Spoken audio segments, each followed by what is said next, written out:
International standards తో quality education అందిస్తుంది futuristic edu initiatives. And Raghuvaran Bhavani character విషయానికి వస్తే అప్పటి వరకు రఘువరన్ గారు చేసే క్యారెక్టర్స్ వేరే విధంగా ఉండేవి.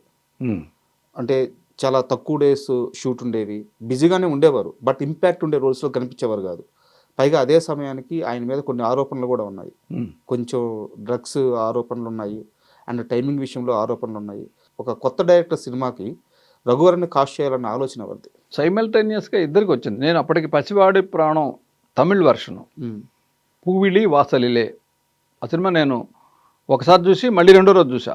కేవలం రఘువరన్ సత్యరాజ్ హీరో దానిలో అంత విపరీతంగా నచ్చాడు నాకు. ఓకే, నేను తన పేరు చెప్తుంటే అతని పేరే నేను అనుకుంటున్నాను నాగేశ్వరరావు అన్నాడు. సో ఫెంటాస్టిక్గా ఉంటాడు అని అంటే వాళ్ళ తమ్ముడిని పిలిపించి, వాడి పేరు సురేష్, అతని డేట్లు కూడా సరిగా అడ్జస్ట్ అవ్వలేదు.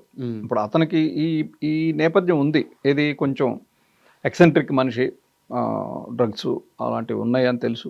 మా శివ షూటింగ్ టైంలో కూడా కొంత ఉండేది అది. ఓకే, హిందీ సినిమాకి వచ్చేసరికి అది ఇంకొంచెం ఎక్కువైనట్టుంది. నేను లేను హిందీ సినిమాకి. అండ్ శివ సినిమాకి ఎక్కువ సమయం పట్టింది ఏంటంటే లైటింగ్ చాలా పర్టికులర్గా ఉంటుంది లైటింగ్. సో దానికోసం ఎలాంటి జాగ్రత్తలు తీసుకున్నారు? ఎక్కువ సమయం ఏం పట్ల గోపాల్ రెడ్డి గారికి చాలా క్రిస్టల్ క్లియర్ ఐడియా ఉంది. అప్పటికి తాను చాలా సీనియర్ మోస్ట్ కెమెరామెన్. రాముతో చెప్పా, గోపాల్ రెడ్డి వద్దు రాము, మీరు వేరే ఇంకో పేరు చెప్పా, హరి హనుమాన్ పేరు చెప్పా. ఎందుకు అలా చెప్పానంటే గోపాల్ రెడ్డి గారు ఎంత బిజీ అంటే కొబ్బరికాయకు వస్తాడు, గుమ్మడికాయకు రాడు, కొబ్బరికాయకు వస్తాడు, గుమ్మడికాయకు వస్తాడు, మధ్యలో రాడు, అంత బిజీ ఆయన. అందుకని మరి షార్ట్ బై షార్ట్ నువ్వే ఆయనే ఉండాలనుకుంటున్నావు కాబట్టి మరి ఉండలేరేమో అన్నా. లేదు నేను మాట్లాడుకుంటాను, గోపాల్ రెడ్డి మన కెమెరామెన్. ఇంకోటి ఏంటి, అప్పటికి గోపాల్ రెడ్డి గారి మీద ఉన్న ఒక అద్భుతమైన ఫీలింగ్ అంటే ఫస్ట్ డైరెక్టర్ ఎవరైనా సరే గోపాల్ రెడ్డి గారు అయితే ఆ సినిమా హిట్. అది రాము సెంటిమెంట్లు నేను నమ్మడు, కానీ అంత కంఫర్ట్ జోన్లో ఉంచుతాడు డైరెక్టర్ని. చాలా కష్టపడతాడు ఆయన ఒక డైరెక్టర్గా, ఫోటోగ్రాఫర్గా. ఇక్కడ ఆ లైటింగ్ చేసేటప్పుడు, ఇందాక లైటింగ్ ప్యాటర్న్ గురించి అడిగినప్పుడు, మేము వేరే చోట షూటింగ్ చేసి అన్నపూర్ణ స్టూడియోలో ఒక ఓపెన్ ఏరియా ఉంటుంది 2 ఫ్లోర్ల మధ్య, అక్కడ ఒక చిన్న సారాయి కొట్టు లాంటిది వేసి దాన్ని చేసాం. అది మ్యాక్సిమం 10 మినిట్స్లో లైటప్ చేసాడు. చాలా అద్భుతంగా ఉంటుంది ఆ షాట్. ఇది అంతా పొగ వేసి ఆ పొగలోంచి నాగార్జున వచ్చి అంతా దాన్ని పగలగొట్టేస్తారు కదా. అవును, అది చాలా తక్కువ టైంలో చేసి ఆ యూనియన్ లీడర్ కృష్ణారెడ్డికి ఈవినింగ్ 4కి వచ్చాం, అక్కడికి 5కి అయిపోయింది షూటింగ్. తర్వాత చిన్న పరిగెత్తే దగ్గర ఆ మనిషి ముందు నడుస్తున్నాడు, బాండోవర్ ఓపెన్ చేసి ఉంది, అంటే లైట్కి ఉండే బాండోవర్ని ఓపెన్ చేస్తే అతని షాడో పెద్దగా కనపడుతుంది. అదేదో బాగుంది అనుకుని దాన్ని అప్పటికప్పుడు దాన్ని ఆయన ఇంప్లిమెంట్ చేసి, చిన్న పరిగెడుతుంటే గోడ మీద పెద్ద షాడో పరిగెడుతుంది, దాని ముందు ఒరిజినల్ ఇమేజ్లు పరిగెడతా ఉంటాయి. ఆయనకి ఇష్టం. ఓకే, అంటే ఆయనకి విపరీతమైన తపన. అండ్ చిన్న అదే ఫైట్లో పరిగెత్తేటప్పుడు చూడకుండానే ఆ స్తంభాన్ని రియలిస్టిక్గా గుద్దుకోవాలని చెప్పి చెప్పారట. అవును, చాలా ఇంజురీస్ కూడా అయినాయి అని చెప్పి చెప్పారు. చిన్న తగిలింది అంటే దాన్ని వెనక్కి తిరిగి చూస్తూ వచ్చేలోపు అది వచ్చేయాలి, ఈలోపు కెమెరా బ్యాక్ అవ్వాలి, అక్కడ పోల్ ఉన్నట్టు తెలియకూడదు ఆడియన్స్కి. సడన్గా ఆ జర్క్ ఫీల్ అయ్యారు. అండ్ ఈ సైకిల్ చేజింగ్ సీన్ ఇప్పుడు చూస్తున్నా కానీ అది ఒక రకమైన టెన్షన్గా ఉంటుంది. ఆ పాప కళ్ళల్లో కూడా భయం కనిపిస్తూ ఉంటుంది ఇప్పటికీ. ఆ క్లోజ్ షాట్ పెట్టినప్పుడు చాలా స్పీడ్గా ఒక కారు వెళ్ళినంత వేగంగా అంతా రియలిస్టిక్గా తీశారంట. నాగార్జున గారిని ఎలా ఒప్పించారు? నాగార్జునకి ఏ విధమైన భయం లేదు. ఫస్ట్ ఇప్పుడు హీరోల్లో ఫస్ట్ సినిమా చేసే హీరో కూడా చేయడు. ఎందుకంటే ఒక రకమైన వెర్రి అంటారు తమిళ్లో, అయితే తెలుగులో ఒక ఎమోషన్, ఆ ఎమోషన్నే డ్రైవ్ చేస్తూ ఉంటుంది. నాగార్జున బలంగా నమ్మాడు ఈ సినిమా రాముకి ఏం కావాలంటే అది చేద్దామని. ఒక జిప్సీని పట్టుకొని దాని స్పీడ్తో సైకిల్ని, తన తొక్కే సైకిల్ని హ్యాండిల్ ఆపడం అనేది చాలా కష్టం. అంతే కదా. ఇంకోటి, ఆ సైకిల్ ఈ ముందు బార్ మీద అమ్మాయి కూర్చుని ఉంది, అంటే వెయిట్ పెరిగింది. అయినా కూడా అంటే ఒక్క సెకండ్ కనుక అటు ఇటు అయితే నాగార్జున పడిపోవడం, అమ్మాయి పడిపోవడం, చాలా ప్రమాదం జరిగేది. బేగంపేట బ్రిడ్జి మీద తీసాం అది. ఇప్పుడు వాళ్ళిద్దరు క్లోజులు కనుక చూస్తే ఇంక మళ్ళీ నాకు తెలిసి అలాంటి సీక్వెన్స్ ఎక్కడ రాలేదు తెలుగులో వరకు. అది రియలిస్టిక్గా చేసాం కాబట్టి వచ్చింది అది. అండ్ తనిఖీల భరణి గారి విషయానికి వస్తే స్క్రిప్ట్ డైలాగ్ అప్పుడు ఆయన బౌండరీ స్క్రిప్ట్ పంపించే విధానంలో తేడా వచ్చి తనిఖీల భరణి గారి మీద రాము అలిగాడు అని చెప్పి తెలిసింది. అలాంటి అలిగిన మనిషిని తీసుకొచ్చి నానాజీ క్యారెక్టర్ ఇవ్వడానికి కారణం ఏంటి? మళ్ళీ వెంటనే ఆ డిసిషన్ చేంజ్ చేసుకొని అతనితో మళ్ళీ ట్రావెలింగ్ ఓకే ఇవ్వడానికి. రాముకి ఏ ఫీలింగ్ కూడా పర్మనెంట్గా ఉండదు. ఓకే, ఇప్పుడు ఈ మనిషి నచ్చాడు అంటే ఈ నచ్చిన ఫీలింగ్ జీవితాంతం ఉండదు, ఈ మనిషి నచ్చలేదు అంటే నచ్చని ఫీలింగ్ ఉండదు, టెంపరీ అన్నీ.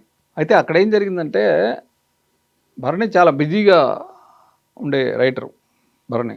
అప్పుడేంటి తను రీడింగ్ ఇస్తాను అంటే రీడింగ్ అక్కర్లేదు, నాకు స్క్రిప్ట్ పంపించేయండి అన్నాడు.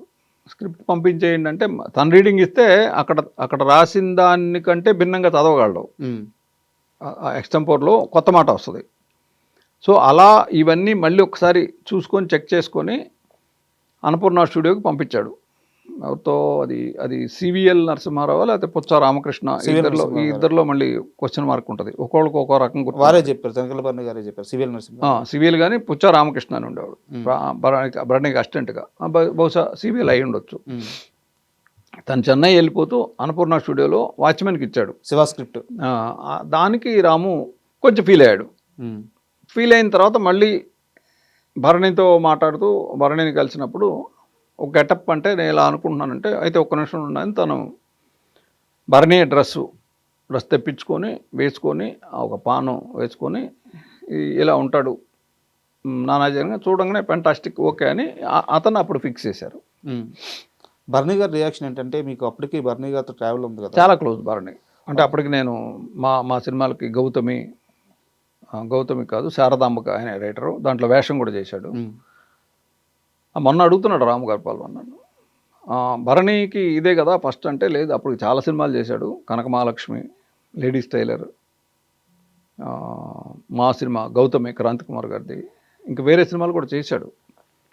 సో తనకు తెలిసిన భరణి ఇదే సినిమాలో చేశాడు అని అనుకుంటున్నాడు. ఇక్కడ డిఫరెన్స్లు వస్తూ ఉంటాయి. అండ్ నా డౌట్ ఏంటంటే, సినిమా షూట్ అయ్యేటప్పుడు భరణి మీ దగ్గరికి వచ్చి ఆర్జీవి పనితీరు మీద కానీ ఈ సినిమా వెళ్తున్న విధానం మీద కానీ ఎప్పుడైనా డిస్కషన్ చేశారా? ఎప్పుడైనా డిస్కషన్ అంటే నేను రెగ్యులర్గా మాట్లాడే ఇంగ్లీష్ మీడియం అమ్మా మనకెందుకు అనేవాడిని.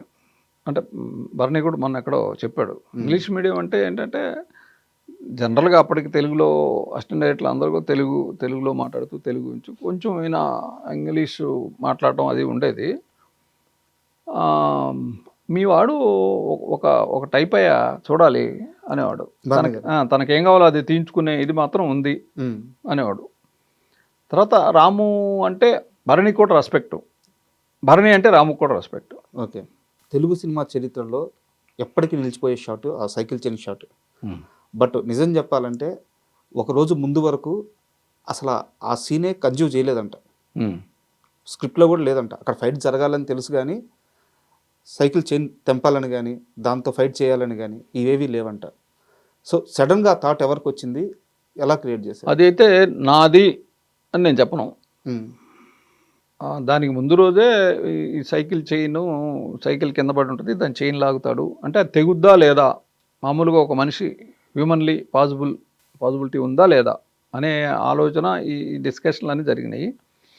అయితే ఈ సైకిల్ చైన్ తెగేటప్పటికీ శివ క్యారెక్టర్ మీద విపరీతమైన ఇది ఉంది, ఒక సింపతి. అవును, ఇతను వాళ్ళని కొట్టాలి ఇప్పుడు అనే ఒక దశ ఉంది. ఇప్పుడు అంటే కంపారిజన్ కాదు, తర్వాత ఎప్పుడో వచ్చిన భాష అనే సినిమాలో రజనీకాంత్ విలన్ని కొట్టకపోతే ఆడిటోరియంలో కూర్చున్న ఆడియన్స్ వెళ్ళి రజనీకాంత్ను కొట్టే పరిస్థితి ఆ మూడ్ క్రియేట్ అయి ఉంటుంది వచ్చింది.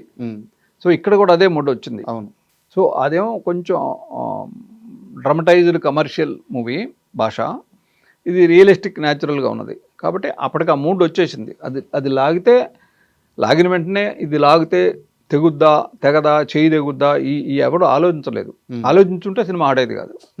అంటే అప్పట్లో ఆ సీన్ క్రియేట్ చేసిన ఇంపాక్ట్ ఎలా ఉండేదంటే, కాలేజీల్లో చాలా మంది స్టూడెంట్స్ సైకిల్ చైన్లు పెట్టుకొని అవును ఆ చేతికి అది పెట్టుకొని వేలం వెర్రిగా అలా తిరిగేవాళ్ళంట. సో దాని గురించి ఎప్పుడైనా డిస్కస్ చేసుకున్నారు మీరు కానీ రాము కానీ?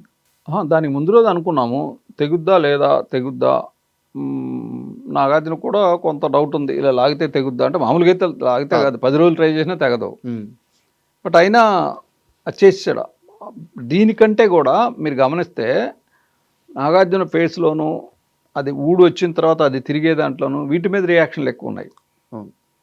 సో దాన్ని ఏమంటారు, దాన్ని మేనేజ్ చేసి ఇలా లాగాడు తెగింది అనే దాన్ని మాత్రం చెప్పి మిగతా రియాక్షన్లు ఎక్కువ చూపించాం కాబట్టి ఆడియన్స్కి తెగింది, ఇప్పుడు ఇలా చుట్టుకుంటున్నాడు, ఇది మాత్రం కనపడింది.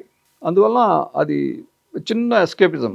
And for more videos, Please subscribe to iDream. Please subscribe to iDream. Please subscribe iDream. And please subscribe to iDream. For more videos, subscribe to iDream.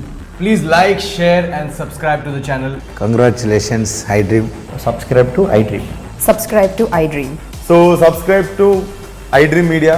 iDream ki iDream team andarki huge congratulations. Please subscribe iDream Media. Please subscribe to iDream. Subscribe iDream. Please subscribe to iDream. iDream అంటే నా కళల channel subscribe చేసుకున్నారు, నోరు తిరుగుతలేదు, మీరైతే గంట గుర్తు కొట్టండి. For more such videos, please subscribe to iDream.